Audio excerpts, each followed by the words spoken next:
Okay, I wanted to make a video here. This is the state of our industry. This car, brand new, is close to $300,000.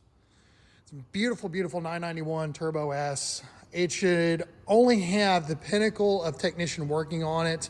People know what they're doing. And this is gonna get me on my soapbox because I'm getting really sick and tired and really fed up of seeing this happen in our industry. This car is nice, man. It's got methanol injection, fully tuned, a nice off-road exhaust. It's just the epitome of badass. Probably a car I'm never going to be able to afford, but you want to know what? I get to work on them, so that's the next best thing. This gentleman had a dead battery.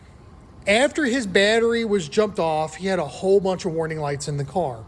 He took it to the local Porsche dealer in Grapevine, and they had his car for months. They threw an ABS module on it. Not only they threw an ABS module in here, but they totally left off the fender well. You can see it in here. You can actually see down here. You should never be able to see through the fender well. So they didn't put that part on. They literally told the guy, we can't pin check everything. That cost you $10,000. We can't do that. We've seen this a bunch of times. We need to put a new one on. So finally the customer said, okay, fine. Spend a few $1,000s, put on a new ABS unit. The exact same problem. The exact same problem. So after that, they wanted to start going replacing this, replacing that, replacing this, and replacing that. Now, I've been working on this car 10 minutes. It's already fixed. This customer has been without this car for months. And this is not a Porsche independent shop. This is the dealer. And not only the dealer, but another performance shop couldn't find the problem. So what happened was the battery was totally dead. Get out your diagrams and look. The first thing I did is I went ahead and I pulled this off the back of the connector. Got to look at the wires back here. And got to look at my powers and grounds. Guess what? It was missing a power. Went over here. Now Porsche is really cool because when you jump off the battery, there's a post right here. You pull that post out and you can jump onto it. Somebody knocked the fuse out and it fell down and they didn't put the fuse back in. So this customer spent thousands and thousands of dollars at the dealer. They're supposed to be the pinnacle because of a missing fuse. Nobody checked for powers and grounds. The most basic of diagnostics out there. I don't care if it's a $300,000 Porsche, it's a Bentley, that Porsche, I don't care. You don't even need to be working on these cars, and the fact that these people actually get jobs working on these cars is scary.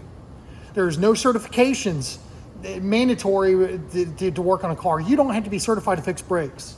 You don't have to be certified to fix suspension, steering at all. I mean, they could just get a guy off the street to work on these things and there's nothing to stop them. Customer's coming tomorrow. He's bringing his tuner in. Now we're going to go ahead and flash the car so we can get it drivable. But the customer's beside himself. He's just, one, he's really happy to have his car back. But two, he's like, I've spent thousands. I've been in without this car for months because of a missing fuse. That's it. And I see this day in and day out.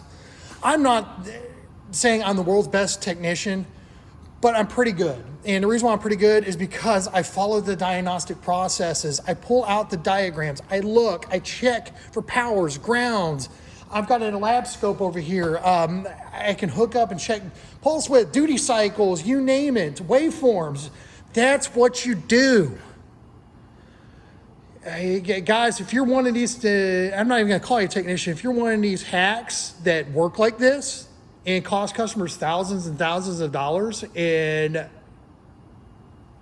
don't care and have no remorse because you're lazy or you wanna flat rate it, go find another job, go to McDonald's.